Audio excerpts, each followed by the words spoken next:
ইমান গাজীর ভিডিওতে এই ধরনের প্রিমিয়াম মোশন ব্যাকগ্রাউন্ড তো দেখিয়ে থাকেন। তো আজকের ভিডিওতে আমি আপনাদেরকে দেখাবো কিভাবে আপনারা খুব সহজে ইমান গাজীর মতো এই ধরনের মোশন ব্যাকগ্রাউন্ড ক্রিয়েট করতে পারবেন, তাও আফটার এফেক্টসে। তো চলুন ভিডিওটা শুরু করা যাক। ওকে, তো প্রথমে আমরা আমাদের একটা নতুন কম্পোজিশন ক্রিয়েট করতে হবে। তার জন্য এখানে নিউ কম্পোজিশনে ক্লিক করে দেন এইখানে আমি যা আছে সেটা রেখে দিয়ে ওকে করে দিলাম। দেন আমাদের কাজ হলো একটা সলিড লেয়ার নেওয়া। তো এইখানে আমি রাইট ক্লিক করে দেন নিউ সলিড, আর এইখানে আমি সলিড লেয়ারটা হোয়াইট কালার নিচ্ছি যাতে আপনারা বুঝতে পারেন যে আমি কোন ইফেক্টগুলো অ্যাপ্লাই করতেছি আর কোন ইফেক্টের কাজ কোনটা। তারপরে ওকে ক্লিক করে দেন ওকে, এইখানে এই ইফেক্টটা ড্র্যাগ এন্ড ড্রপ করলাম। দেন ট্রানজিশনে গিয়ে এখানে আমি এর ভ্যালু 85% করে দিলাম এবং এর উইথ আমি 10 দিয়ে দিলাম। তারপর এইটাকে আমরা ডুপ্লিকেট করব, তার জন্য এখানে রাইট ক্লিক করে দেন ডুপ্লিকেট। ওকে, তো এইটা ডুপ্লিকেট হয়ে গেছে।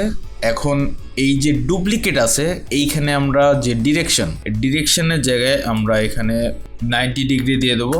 ওকে, এখানে দেখতে পারতেছেন যে ডট ডট তৈরি হয়ে গেছে। দেন আমরা এখানে একটা ওয়েভ ইফেক্ট ক্রিয়েট করব। তো তার জন্য ইফেক্টসে গিয়ে আমরা এখান থেকে টার্বুলেন্ট ডিসপ্লেস এইটা আমরা ড্র্যাগ এন্ড ড্রপ করব।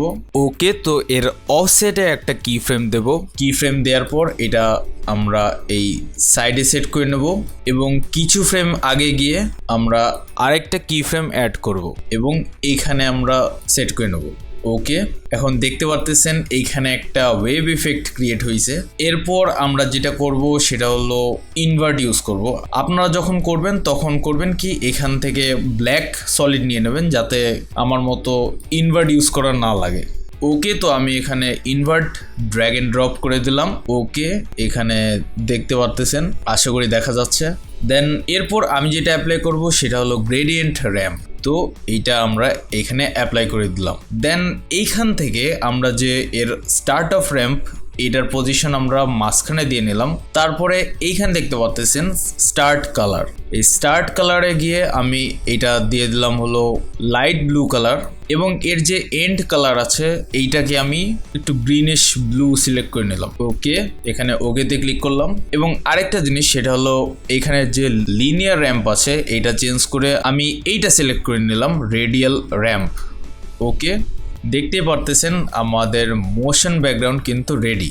এখন এখানে আরেকটা জিনিস করব সেটা হলো এর অপাসিটিটা আমরা এখান থেকে 77 করে নিলাম এবং আমি এখান থেকে ফিট করে নিলাম যাতে আপনারা দেখতে পারেন যে মোশন ব্যাকগ্রাউন্ডটা কেমন তৈরি হয়েছে। আর এই যে আমাদের মোশন ব্যাকগ্রাউন্ড কিন্তু রেডি। আপনারা চাইলে আপনাদের মতো কালার চেঞ্জ করে বানাতে পারেন। আমার এটা ভালো লেগেছে বলে আমি এরকম তৈরি করেছি। আশা করি এই ভিডিওটা আপনাদের কাছে ভালো লেগেছে। এরকম ভিডিও আরও পেতে আমার চ্যানেলকে সাবস্ক্রাইব করতে ভুলবেন না।